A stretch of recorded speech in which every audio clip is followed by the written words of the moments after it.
306টি পদে রিক এনজিওতে বিশাল একটি নিয়োগ বিজ্ঞপ্তি প্রকাশিত হয়েছে। আসসালামু আলাইকুম, welcome to daily job news and preparation YouTube channel. আশা করি সবাই ভালো আছেন, আমি আলহামদুলিল্লাহ ভালোই আছি।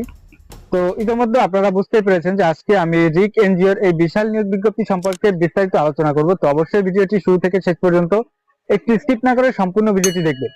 তো চলুন আর কথা না বাড়িয়ে সরাসরি ভিডিওতে চলে যাওয়া যাক। তো তার আগে daily job news and preparation YouTube চ্যানেলটি এখনো সাবস্ক্রাইব করে না থাকলে অবশ্যই সাবস্ক্রাইব করে বেল আইকনটি বাজিয়ে রাখবেন।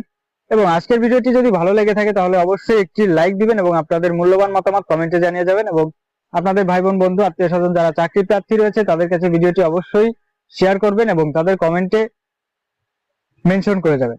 তো চলুন বিস্তারিত দেখে নেওয়া যাক। রিসোর্স ইন্টিগ্রেশন সেন্টার রিক এর micro credit regulatory authority MRA সনদ নং 003490137500167। রিক 1982 সাল থেকে দেশের অনগ্রসর জনগোষ্ঠীর আর্থ সামাজিক উন্নয়নে সুনামের সাথে কাজ করে আসছে। রিক এর বিভিন্ন কর্ম এলাকায় ক্ষুদ্র অর্থায়ন কার্যক্রম সফলভাবে বাস্তবায়নের লক্ষ্যে নিম্নলিখিত পদসমূহে নিয়োগের জন্য দরখাস্ত আহ্বান করা হচ্ছে। তো এখানে কিন্তু 306 জন লোক নিয়োগ দেওয়া হবে। তো প্রথমে আছে এখানে দেখুন পদের নাম ও সংখ্যা, বয়স, শিক্ষাগত যোগ্যতা এবং অভিজ্ঞতা, অন্যান্য যোগ্যতা, মাসিক বেতন এলাকা ভেদে। 1 নম্বর আছে জোনাল ম্যানেজার, এখানে 6 জনকে নিয়োগ দেওয়া হবে। বয়স সীমা সর্বোচ্চ 45 বছর, শিক্ষাগত যোগ্যতা ন্যূনতম স্নাতক পাস হতে হবে। অভিজ্ঞতা ও অন্যান্য যোগ্যতা, সংশ্লিষ্ট পদে 2 বছরের অভিজ্ঞতা সম্পন্ন এবং ঋণ কার্যক্রমের ন্যূনতম 10 বছরের অভিজ্ঞতা সহ কমপক্ষে 20টি শাখা পরিচালনার অভিজ্ঞতা থাকতে হবে। তো এই পদের জন্য মাসিক বেতন এলাকা ভেদে শিক্ষানবিশকালে 72,000 হতে 75,250 টাকা এবং স্থায়ীকরণের পরে 76,875 হতে 80,125 টাকা। 2 নম্বরে আছে ঋণ কর্মকর্তা, এখানে শূন্যপদ সংখ্যা আছে 150টি, বয়স সীমা সর্বোচ্চ 35 বছর এবং শিক্ষাগত যোগ্যতা ন্যূনতম স্নাতক পাস হতে হবে এবং অন্যান্য যোগ্যতা অভিজ্ঞতা, সংশ্লিষ্ট পদে ন্যূনতম 2 বছরের অভিজ্ঞতা সম্পন্ন হতে হবে। অধিক অভিজ্ঞ প্রার্থীদের ক্ষেত্রে শিক্ষাগত যোগ্যতা এবং বয়স সীমা শিথিলযোগ্য। শিক্ষানবিশকালে বেতন ভাতা হবে 34,800 হতে 36,290 টাকা এবং স্থায়ীকরণের পর 37,035 টাকা হতে 38,525 টাকা। এবং 3 নম্বর আছে জুনিয়র ঋণ কর্মকর্তা, এখানে বয়স সীমা হচ্ছে এখানে লোক নেওয়া হবে 150 জন এবং বয়স সীমা সর্বোচ্চ 32 বছর। এই পদের জন্য শিক্ষাগত যোগ্যতা ন্যূনতম এইচএসসি পাস এবং সংশ্লিষ্ট পদের ন্যূনতম 1 বছরের অভিজ্ঞতা সম্পন্ন হতে হবে। বেতন ভাতা হবে শিক্ষানবিশকালে 29,500 হতে 30,650 টাকা এবং স্থায়ীকরণের পরে 31,225 হতে 32,375 টাকা। তো ভিউয়ার্স, এখানে আবেদন করার জন্য বিভিন্ন শর্তাবলী এবং যে সকল সুবিধাদি আপনারা প্রাপ্ত হবেন সেই বিষয়গুলো একটু জেনে নেওয়া যাক। তো তার আগে ভিডিওটি এখন পর্যন্ত যারা দেখতেছেন তারা অবশ্যই ভিডিওতে একটি লাইক দিবেন এবং আপনাদের মূল্যবান মতামত কমেন্টে জানিয়ে দেবেন এবং আপনাদের ভাই বোন বন্ধু আত্মীয় স্বজন যারা চাকরি প্রার্থী রয়েছে তাদের কাছে অবশ্যই শেয়ার করবেন এবং তাদেরকে কমেন্টে মেনশন করে যাবেন। তো চলুন এখানে কি কি শর্তাবলী এবং সুবিধাদি রয়েছে সে বিষয়গুলো একটু জেনে নেওয়া যাক। 1 নম্বর আছে সকল পদের ক্ষেত্রে এনজিওতে ঋণ কার্যক্রমে কর্মরত থাকতে হবে। 2 নম্বরে সকল পদের জন্য শিক্ষানবিশকাল সর্বোচ্চ 6 মাস। 3 নম্বরে আছে আবেদনকারীকে সংস্থায় যে কোনো কর্ম এলাকায় কাজ করার মানসিকতা থাকতে হবে। 4 নম্বরে আছে আবেদনকারীর মোটরসাইকেল চালানোর বৈধ ড্রাইভিং লাইসেন্স থাকতে হবে। তো এখানে নিয়োগ বিজ্ঞপ্তিটি প্রকাশের সূত্র হচ্ছে দৈনিক ইত্তেফাক এবং দৈনিক বাংলাদেশ প্রতিদিন, প্রকাশের তারিখ 1 এপ্রিল 2026। তো 5 নম্বরে আছে দেখুন আবেদনপত্রে আবেদনকারীর সক্রিয় মোবাইল নম্বর সহ পূর্ণাঙ্গ জীবন বৃত্তান্ত ও অভিজ্ঞতা রেফারেন্সকারী হিসেবে নিজ এলাকার একজন গণ্যমান্য ব্যক্তি ও বর্তমান চাকরিরত সংস্থার একজন ঊর্ধ্বতন কর্মকর্তার নাম, ঠিকানা ও সক্রিয় মোবাইল নম্বর উল্লেখ করতে হবে। এখানে তিনি কিন্তু সরকারি চাকরিজীবী হলে একটু ভালো হয়। 6 নম্বর আছে নিয়োগপ্রাপ্ত ব্যক্তির যোগদানের তারিখ থেকে গ্র্যাচুইটির সময়কাল শুরু এবং স্বল্প সুদে মোটরসাইকেল ঋণ সুবিধা থাকবে। জ্বালানি খরচ, মোবাইল ও ইন্টারনেট বিল পাবেন। Mobile SIM, laptop loan, tab ও দূরবর্তী ভাতা, কর্মী কল্যাণ তহবিল নীতিমালা অনুযায়ী নিজ ও পরিবারের সদস্যদের চিকিৎসা খরচ সহ ইত্যাদি সুযোগ সুবিধা প্রযোজ্য হবে। 1 বছর পূর্ণ হওয়ার আগে উৎসবের দিন পর্যন্ত আনুপাতিক হারে 3টি উৎসব ভাতা শিক্ষানবিশকাল শেষে কর্মমূল্যায়নের ভিত্তিতে চাকরি স্থায়ীকরণ করা হবে এবং সংস্থা কর্তৃক প্রদত্ত অন্যান্য সকল সুযোগ সুবিধা, জীবনযাত্রার ব্যয় ভাতা, প্রভিডেন্ট ফান্ড লোন ইত্যাদি প্রযোজ্য হবে। এবং 7 নম্বরে আছে অনভিজ্ঞ এবং অধ্যয়নরতদের আবেদন করার নিরুৎসাহিত করা হচ্ছে। তো এখানে যারা চাকরি করতে ইচ্ছুক, যারা অধ্যয়নরত আছেন বা পড়াশোনা এখনো রানিং আছে তাদের এখানে আবেদন করার জন্য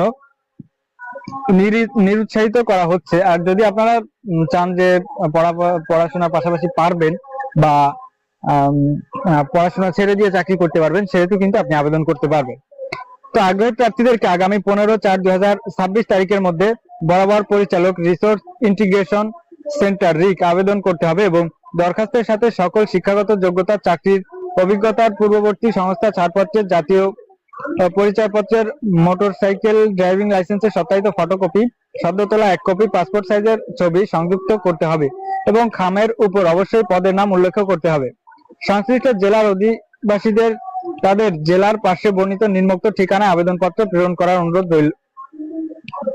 তো এখন দেখুন এখানে কোন জেলার প্রার্থীরা কোন ঠিকানায় আবেদন করবেন। তো এই বিষয়টি আমি একটু আপনাদের ক্লিয়ার করে দিই। 1 নম্বরে আছে সকল জেলা, শুধুমাত্র জোনাল ম্যানেজার পদের জন্য সকল জেলার প্রার্থীরা কিন্তু একটি ঠিকানাতেই আবেদন করবেন, সেটি হচ্ছে জোনাল ম্যানেজার পদে দরখাস্ত পাঠাবার ঠিকানা রিসোর্স ইন্টিগ্রেশন সেন্টার রিক, বাড়ি নং 88A, সড়ক নং 7A, ধানমন্ডি A, ঢাকা 1209। 2 নম্বরে আছে ঢাকা, টাঙ্গাইল, ময়মনসিংহ, মানিকগঞ্জ, মুন্সিগঞ্জ, গাজীপুর, নারায়ণগঞ্জ।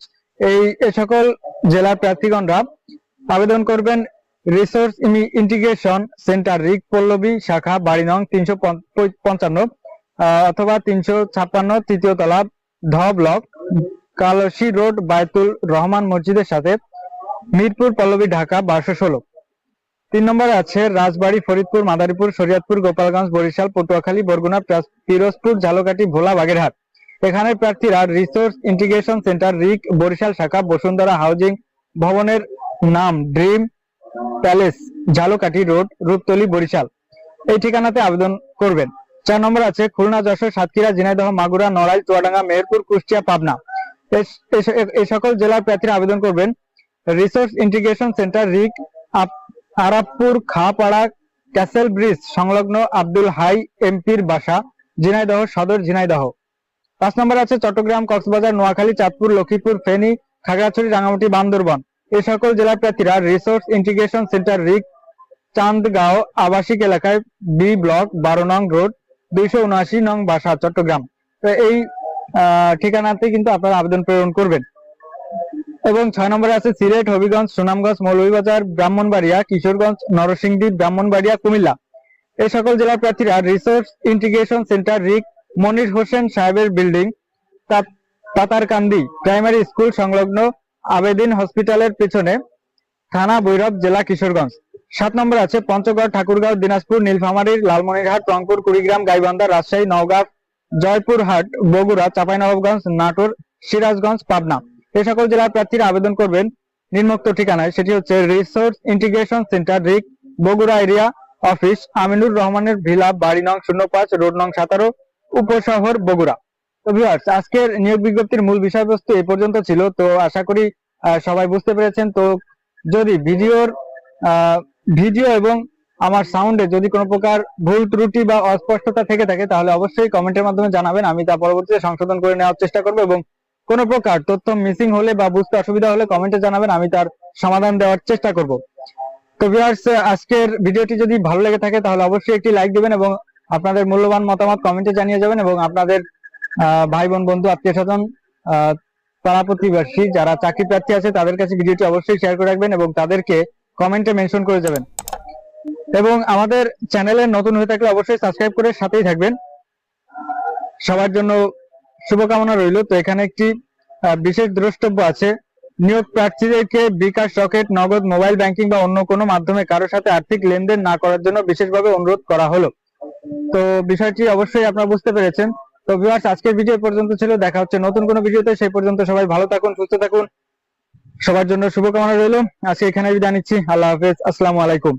আরেকটি বিশেষ কথা, সেটি হচ্ছে আজকে আমাদের এখানে একটি মাহফিল অনুষ্ঠিত হয়েছে, যার কারণে আমি যে টাইমে ভিডিওটি রেকর্ড করতেছি সেই টাইমে হয়তোবা একটু নয়েজ আসতে পারে বা একটু সমস্যা হতে পারে আপনাদের শুনতে, তো তার জন্য খুবই দুঃখিত। তো ভিউয়ার্স, আজকে এখানে বিদায় নিচ্ছি। আল্লাহ হাফেজ, আসসালামু আলাইকুম।